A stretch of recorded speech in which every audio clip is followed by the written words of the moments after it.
Hello there, Razzle48 here, bringing you my Zefra deck profile for the February 2018 format. This is the build that I took to YCS Atlanta. I had a fairly good record there. I won 5 times. Well, okay, so my record was I won 4 times in a row. Then I had a draw, then I won again, and then I lost 3 times. And 2 of my losses were due to just me misplaying. I should have won both of those matches, but I effed up. There was once when I forgot a card did something, and there was once when I messed up my combo because it was my first day with Electrum because I just bought it for the event. So I messed up my combo once, and then I lost once to bricking. But 1 match to bricking isn't that bad for 9 rounds of Swiss at all. So I'm gonna go into the deck, explain my tech choices. A few of the things in here I'm thinking about changing due to my results at the event. But I'm very happy with how I performed overall. I think it went really, really well. So we got 3 Zephyra. I did get to compete at table 5, which was a pretty amazing experience to have a bunch of people watching you. Anyway, we got 3 Zephyra. This is the best card in the deck. You need 3. You want this card in every opening hands. Like, every combo in the deck requires this card. You always want this card. You need 3 copies. 3 secret. This is your searcher. Like, you want this card all the time too. This is often the card you put in your extra deck with Zephyra. This helps you set up boards. This helps you get more consistency. This helps you make some of your best plays because it's level 6, which is like the best level for the deck, on top of being able to search stunny cards and search cards that can search other monsters that you need. This is another card that should never be ran at any less than 3. We have 2 treasure.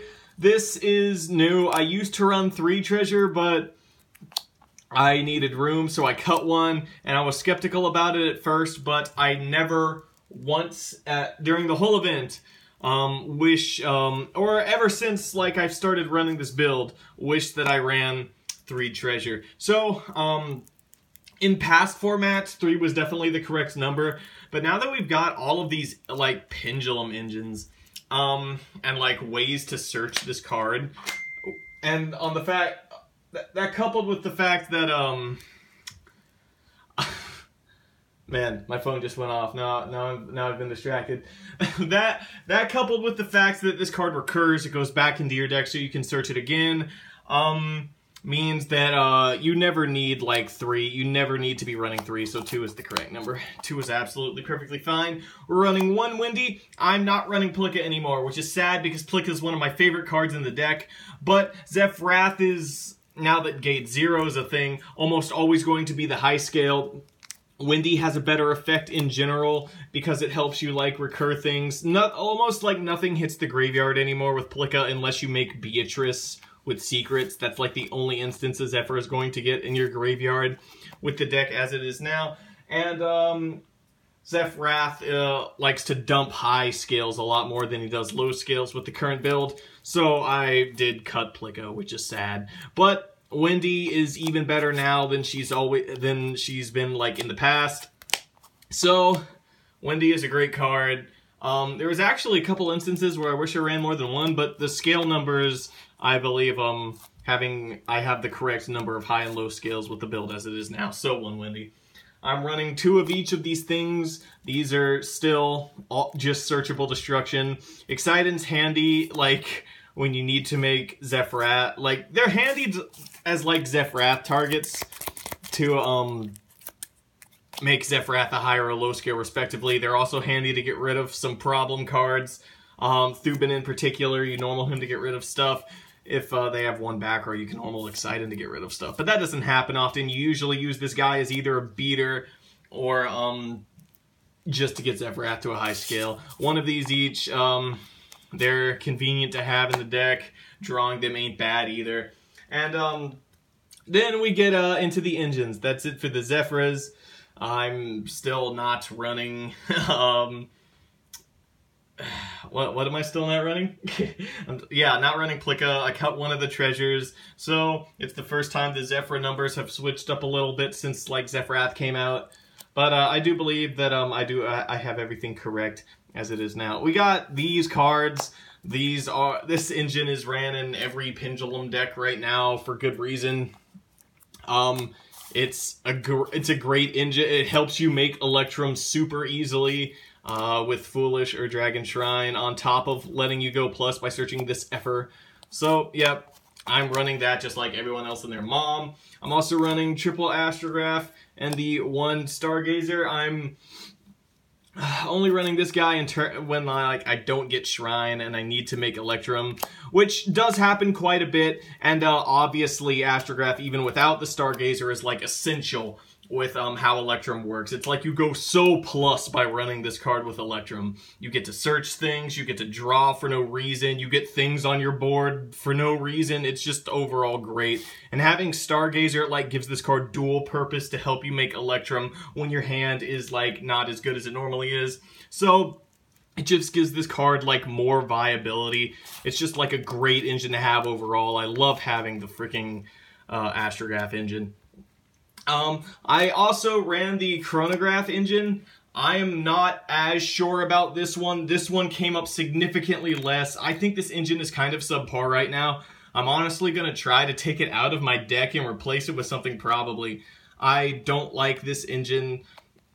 Really, like, I don't like having this card in the scale zone. You only really run this card to make this guy anyway, because if you're trying to, like, special a thing out of your hand when one of your things dies, you're gonna be going for, like, Astrograph, like, 90% of the time. Hardly ever is this the correct choice. There was a couple times when I needed to get Gamma out of my hand, so I specialed him with this.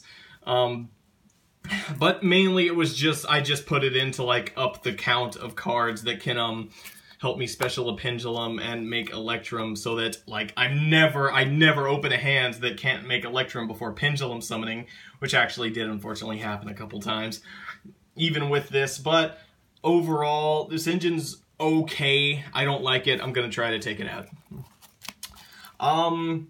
These are my combo pieces, Bulb and Destrudo. Bulb helps you make Herald of the Arclight, which is great against a bunch of decks in the format. Destrudo helps you do the Odd Eyes Vortex play with Beatrice, with Dragon Shrine really easily. They also help, like, Bulb also helps you make Omega. It's just, like, the good combo pieces that help you make a lot of your really, like, good plays, like, good opening plays, like Stunny cards or Omega, something that tears a card out of their hand. So, just, good combo pieces to run, just in general. Next, we got the hand trap lineup. We're running 2 Ogre. I love Ogre right now. I think this is the best hand trap currently in the game, just for this specific format. Ash has really died off, I think, like, with this outing Electrum and this, like, still outing Spiral Resort. Spirals are still relevant. Especially with their one copy of Resort, you just throw this and it dies. Ash is only really good against Trickstars, and Ogre just has, like, so much more, because a lot of the cards that Ash stops, Ogre stops and gets rid of, like, Heritage, if you're going second, Dragonic Diagram, the already mentioned, Electrum. It's just, Ogre's just an amazing card for the format right now. Honestly, I want to bump the number up to 3, but I do not have the room right now because I'm running Gamma. This card helps me play the game. A lot of people don't like Gamma in builds that run Dark Worm because it's like you send Dark Worm most of the time as your first play. This deck doesn't. This deck, like, searches Oracle, searches Providence, it uses Zephyra. So basically the deck does everything that, like, they're gonna drop Ogre on Zephyra if they're smart, and they're gonna drop Ash on Providence or Oracle more than likely. I very rarely had people wait for Electrum to drop an Ogre, and just, if they're seeing I play Pendulums, and honestly that's not even the correct play, because if I get that far, then, like, I've already done, like, my Dark Worm searching, I've already gotten Zephyra set up in my scale zone probably, like, if I'm able to use Zephyra effect, like, oh man, I'm in a way better position than just if, like, I have to make another Electrum. So most of the good players like see fit to use their hand traps before I make anything on board. That makes this amazing. This card is also amazing going second because this is another card that just stops opponents' Electrums. It stops opponents' Candinas. It's especially good against True Dracos because if they like summon the level 6 guy that searches things and like you like do something and he uses his effect, you can drop this on him. Like this card's just like a godlike overall. It just serves so many purposes. It like helps you. It's a play interrupter. It's also like safety. They are probably gonna come out for the Designator from the Grave when that comes out, but we'll see. Right now, I love the card. It's amazing. Even though the performance in tournament was kind of subpar because I opened Driver a lot, like more than Gamma. I opened Driver more than Gamma, which really sucked. And don't ask me how that happened. But Triple Oracle, just like always, this is your Rhoda. Providence, this is also your Rhoda. You run as many cards that search any card in the deck as possible. The fact that it's once per turn is irrelevant because it's your searcher. You're gonna run as many copies as possible. You want to see them in every opening hand.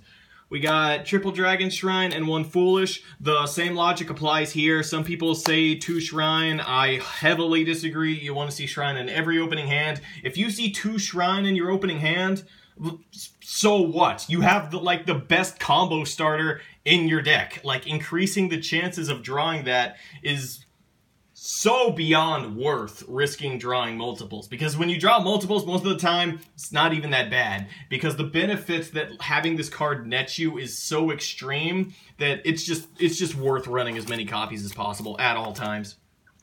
And then we have the standard trap lineup, one of each of the traps that are searchable by secret. Divine Strike, 9 Pillars, Zephyr War. Some people want to run 2 Divine Strike, bump the trap count up to 4, or some people want to run a second Divine Strike over 9 Pillars. I disagree. There are so many situations where I search either one of these, where either one of them is the correct answer for the current scenario. I would never like cut one. I also don't like bumping Divine Strikes like number up, because like while drawing one of these in your opening hands can actually be pretty good, if you draw any more than that, like you're screwed, and you don't want to draw these anyway. Like why would you want to draw traps that you can just search? Like I don't want to bump the trap count number up, but I do want to run 9 Pillars, because some people say that it's like you don't end on secret much anymore. Yes, you effing do. So like the trap count is what it is. But that's the deck. It's 42 cards right now. I cut Upstart Goblin, obviously. I cut Emergency Teleports because I cut Plicka, but that card is just so good because it can search Ogre, it can search Gamma, it can search Windy to help you make Electrum. It helps you make Electrum, it helps you make Synchro Plays. Emergency Teleport's just so effing good. So I'm going to try to fit that card back in the deck, maybe if I take out the Chronograph Engine, depending on how things pan out. But that's the main deck. Let's go on to the extra deck. Start with the fusions. We got Vortex Dragon. This is like one of the best combos in Pendulums right now to make the rank 7 and link with Electrum into the Zefra Metaltron in order to summon this Effer out as negation. Also, if your opponent for some reason lets you do this going second, then he can bounce things on summon, but that never happens. You just run him to make him turn 1 for the negation. I'm also running Purple Dante because I'm running Beatrice. This comes up a lot more often than you think. It came up once in the tournament and it would have won me the game, but it was one of the games that I misplayed. But I'm really glad that I had this in the extra deck. The only thing that like I'm not running that I sort of wish that I had is Black Rose. Because despite the fact that I'm not running Armageddon Knight, which I do not think is a good tech choice because it's only good going second and it's a field wipe only. It's a destruction field wipe, and a play that's very easily interruptible. Like, a card that's only good going second that's a board wipe is like the definition of a side deck card. And obviously, cards like Evenly Matched, and also going second cards like hand traps like Ogre and Ash, do the job of that better. So, I'm not running Armageddon Knight, I'm not running Black Rose. Am running Purple Dante. because turning Beatrice into an untargetable floater is pretty great. Do wish I had Black Rose, though, because surprisingly it came up more than I thought it would, even without Heralds. Like, just having Dragon Shrine, my opponent having a board, baiting a few things out, trying to send Destrudo to make Black Rose, but not having it. So, may cut something for Black Rose. Also, Ancient Fairy is a good combo piece that I may run in future builds, but right now I don't have any combos with it. I will be crafting combo theory for that in the future. We got Herald. This is a great card, like send Glow Up Bulb off Beatrice, use the effect Sync with Windy. This card is like auto win against 60 cards. It's like auto win against BA. It's like just effing great. Start as charge, searching any monster in the game is broken. You search Ogre now a lot, or maybe you search like Destrudo, because then you can save your Beatrice effect for Glow Up Bulb and like go double the combo. It's like insane. Metathosaurus, untargeting control change. This also double functions to permanently negate face-up cards. I don't need to explain that card. That card's amazing. Odd Eyes Meteor Burst Dragon is a combo tool. It specials astrographs or gate zeros out of your pendulum zone, and then you can make the absolute dragon with him for the Metaltron slash Vortex Dragon play. Yazi, because Yazi's important. Like, Yazi's always been important. Like, it's like removal that they can't target, so it's like they can't interrupt you once you've made him. Unless they have like negation or ogre, but at that point it's like I got rid of the things I needed to get rid of anyway. Omega, we're running Gamma. We're also like, this also comes up with like Bulb plus Astrograph quite a bit. Just having the opponent have less resources is amazing. Chow Fang, I've still not cut Chow Fang because Spirals definitely made top 4 in Atlanta. Spirals are definitely still prominent. People say they aren't. They're definitely still a thing. And this is just like a handy-dandy thing to keep in the extra deck because, yes, it is auto-win against Spirals. It's also handy against Dinos when they can't, like, do their stupid Baby Cerosaurus nonsense. And it's like the other crap that they do. I'm pretty sure they have one other Earth card. I can't remember what it is. But there's a couple matchups in the format that this just, like, it's auto-win against Spirals, and it's good against one or two other decks as well, so it's really handy to have in. Beatrice, I've already stated multiple times how this is good in combo theory. I love this card. I love being able to, like, make Glow-Up Bulb plays with this. I also make Destrudo plays with this often for the Odd Eyes play, which is pretty great. M7 is just as good as it's always been. This can be used as hand trap recursion to get your ogres back. This can also be used to get rid of enemy problem cards. Even if they float, this will get rid of them, no problem. It's just like Metathosaurus and M7 are just god cards that I've had in the deck since day one, and they've been amazing since day one. This is a combo tool to get Vortex Dragon out turn 1. It's relatively easy, by the way. It's like I do it with a bunch of fans. I'm running 2 copies of Electrumite. There was one instance where I needed a third, but it doesn't come up often. And 1 is just, no, you need 2. Like, this is absolutely the correct number. And then the Zefra link for the Odd Eyes Vortex play. You make this with Electrum plus the like these 2. Yeah, make them with those 2. And unlike the other decks that do that play, we can protect this guy because we have Providence, which is effing hilarious. Next, that's the extra deck. Like I said, I want to make room for Black Rose, and if I get Ancient Fairy combos, I may tech her in too. But I'm overall pretty darn happy with it. I like Herald, I like Omega, I like Vortex. I like the end boards that I've been making, especially with secret searching counter traps along the way. So let's go to the side deck. We got Triple Epsilon. I never sided this once in the event, but then again, I never went up against the things that I needed to side it for.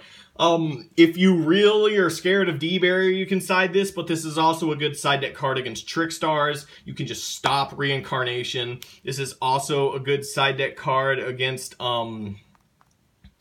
like True Dracos, you can just stop their trap. This is also a good, like, it stops D barrier, and it stops, like, True Draco doing things, and it stops Trickstars from reincarnating you. So, overall, good card to have. I never cited it because I just didn't happen to run into any of the things that I put it in for. I'm running the third Ogre because Ogre's amazing, and if I go seconds, this card goes in most of the time because I want to see Ogre as much as possible going second because, like I said, it is the best play interrupter in the game. Triple Ash, I'm really glad this was inside because this card is not really good in main. The best decks in the game right now don't really care about Ash, so it's more like a matchup-specific card. Having 3 in the side is effing great, and I did side all 3 multiple times, but you don't want this in main. At least not right now. Past 2 formats, it was great in main, but right now, you want Ogre instead. 2 Unending Nightmare. Right now, it's Unending Nightmare and Imperial Order, because at the event I was borrowing Nightmares from my buddy. But, Nightmare, I think Nightmare is a better card than Order, because Nightmare, it's like you can control it. Order shuts your, like, Zephyrs down. So if you're flipping this card, you better win off of it. This is a much better option, because, like, against True Dracos, you can just pop their field spell. Against Trickstars, you can just pop their field spell. Against Pendulum Magicians, you can just pop their scales. Order is a good substitute if you don't own these, but I'd rather run a second Unending. This is pretty darn similar, but I don't like the fact that if I flip this and whatever board I made gets outed, then I automatically lose to my own side deck card. I don't like that concept. So I think Unending is better. Triple D barrier, because this card is auto-win against Pendulum Magicians. It just is. There's obviously other stray weird matchups that you can side it for. There was once I flipped it on 60 cards when they were about to make Minerva, and I won because of it. But mostly it's for Pendulum Magicians. And triple evenly matched, this cost me a fortune of cash that I did not have, and now I'm in debt. But dropping this card on people is the most satisfying thing, unless they make Norito plus Vortex, in which case you're not getting it off. Honestly, I'm considering siding Sphere mode with all of the stupid, crazy turn 1 boards that everyone's making. I'm thinking it may just be better than evenly matched. But evenly matched is still an amazing effing card. I dropped this on people a couple times. It felt effing like it was like the greatest feeling ever. So that's the deck. Main thoughts. E-Teleport is a great card. I need to make room for it. Black Rose is a cool card. Probably want to make room for that. Ancient Fairy, if I have combos for it, I'll make room for that. I'll bring you those. When I come up with them, I'll do like a Zefra like combo video, because this has already gone on long, and I considered like putting a combo in this video. Like to show you a different couple of the routes with Beatrice and the Zefra Metaltron plus Vortex play, but I'm running on close to 25 minutes now, so I'll just save that for another video. So yeah, tell me in the comments if you want my opinions on any tech choices. I did like a full write-up of my experiences with Atlanta, and all of the cards all of the tech choices and whatnot that I ran, and all of the ones that I didn't ran. So I may leave that in the video description below. If I don't, just ask me for it. I'll link you. Check that out if you want. But that's the deck. I may bring you some combos soon, because I do have a couple combos for the deck as it is now, and I'm planning on inventing some more now that I physically have my Electrums. So until then, for now, this is Razzle48 saying goodbye, and I'll see you next time.